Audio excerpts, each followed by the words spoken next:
Bonjour à tous et à toutes. On vient tout juste de terminer une partie. Donc, commençons-en une nouvelle. On est rendu à 1117. Et, encore une fois, notre but est de se rendre à 1500. Donc, on joue E5 ici. Ok, mon adversaire, il va direct pour E6. Dans ce cas-ci, je vais tout simplement ouvrir dans le centre. Ok, est-ce qu'il va jouer A6 et H6? On verra. Je vais continuer à ouvrir dans le centre. Ok, mon adversaire joue l'hippocampe, l'hippopotame? J'ai oublié, c'était quoi? L'hippo, je pense. Cavalier ici. Ah non, même pas. Euh, hmm, pff,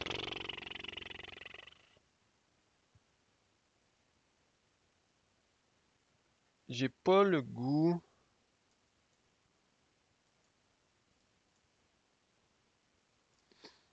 Hmm, je vais jouer E5.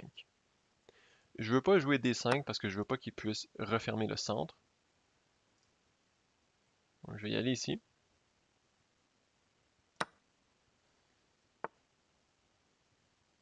Ok. Donc là, ici, je vais capturer le pion.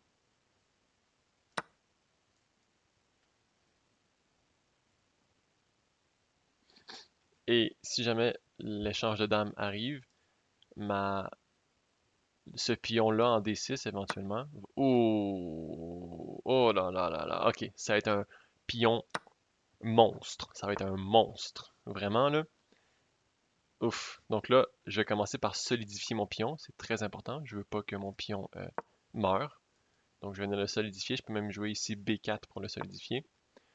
Super. Donc pour l'instant, rien attaque mon pion en C5. Donc tout est beau.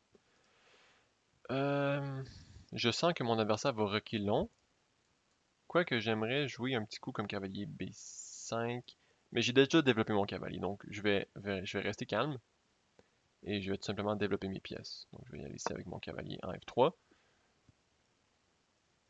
J'ai déjà un monstre dans sa position, donc je vais rester comme ça. Euh, J'aime pas trop l'idée que mon adversaire ruine ma structure de pion. Euh,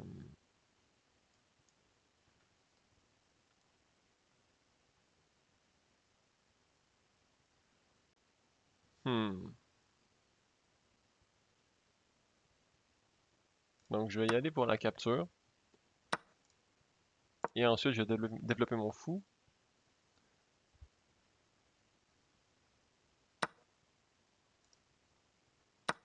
Ici je menace une fourchette.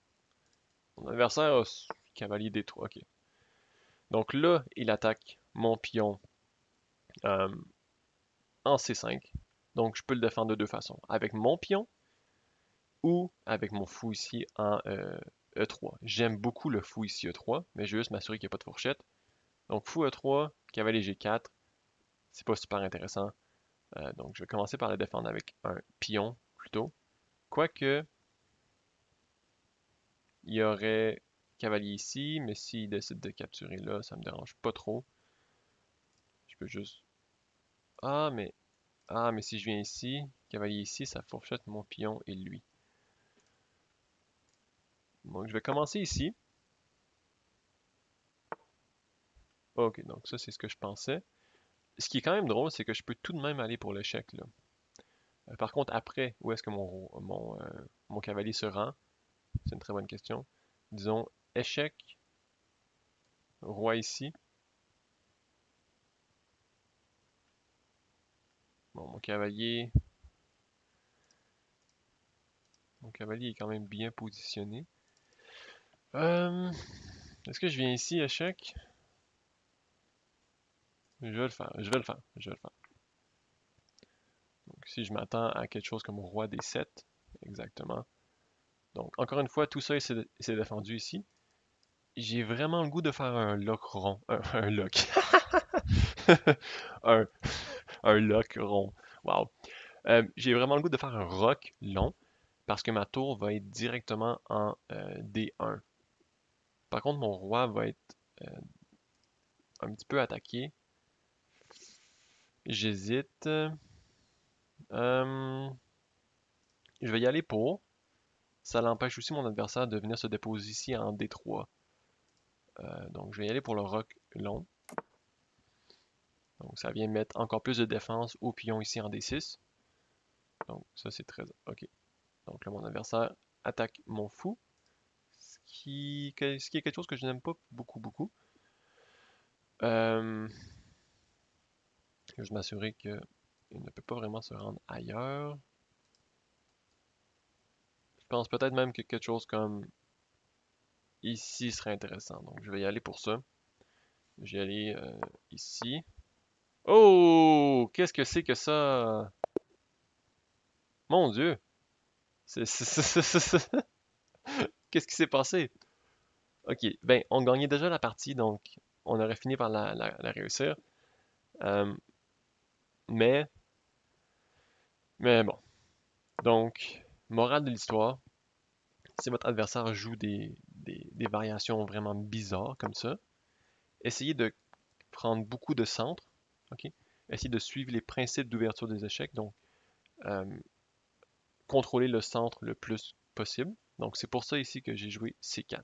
Donc ici, bon, cavalier E7. Là ensuite, cavalier C3, c'est tout simplement pour développer des pièces. Un moment très clé ici euh, était que je ne voulais pas aller.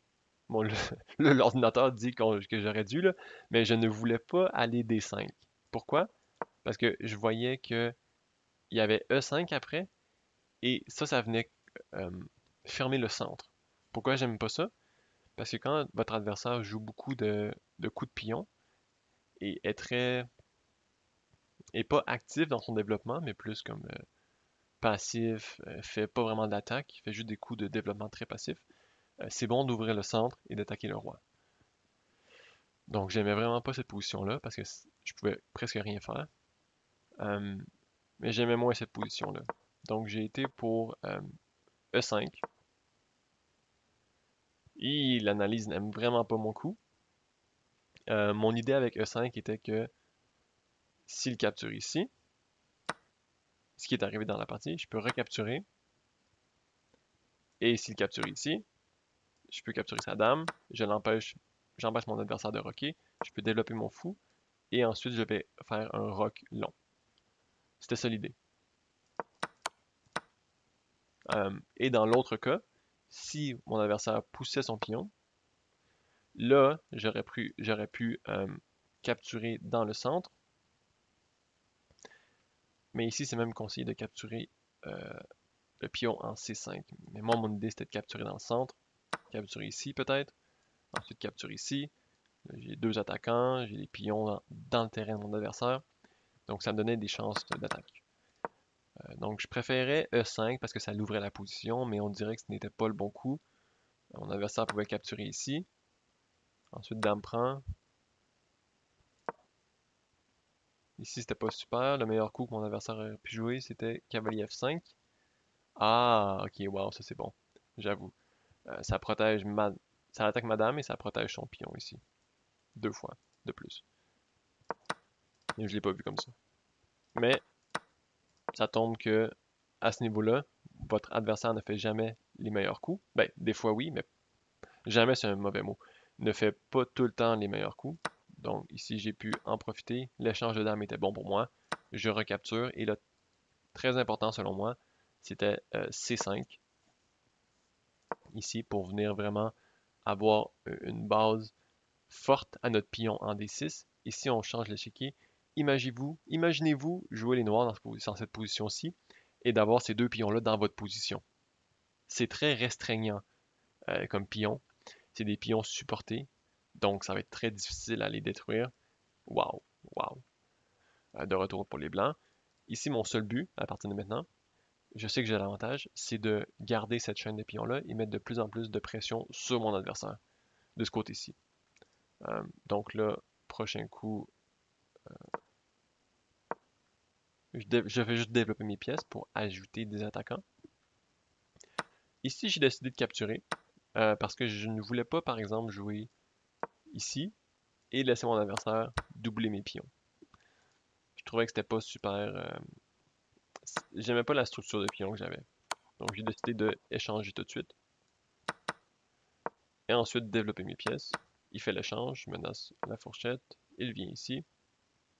Et ensuite, j'ai joué euh, fou, fou A4 pour défendre mon pion, au lieu de B4. Pourquoi? Parce que je n'aimais pas cavalier D3. Ici, par exemple, et cavalier prend B4. Ça tombe que l'analyse dit que c'est correct, mais j'aimais pas cette idée-là de juste abandonner un pion.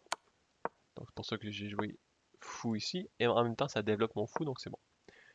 Fou, pion, donc là je décide de positionner, pardon, mon cavalier en C7. Mon cavalier est super bien défendu, pas besoin de stresser pour ça. Ici je rock, mets beaucoup de pression, et là mon adversaire fait une grosse gaffe, mais j'aurais tout simplement recapturé, peut-être même doubler mes tours, avancer ce pion-là, ouvert sa position, son roi est toast. Il est dans le centre du jeu, il n'a pas le droit de rocker, c'est fini pour lui. Donc, c'était ça. Euh, J'espère que vous avez apprécié, que ça vous a donné de l'inspiration pour vos prochaines parties. Donc, merci d'avoir écouté et on se retrouve dans la prochaine vidéo.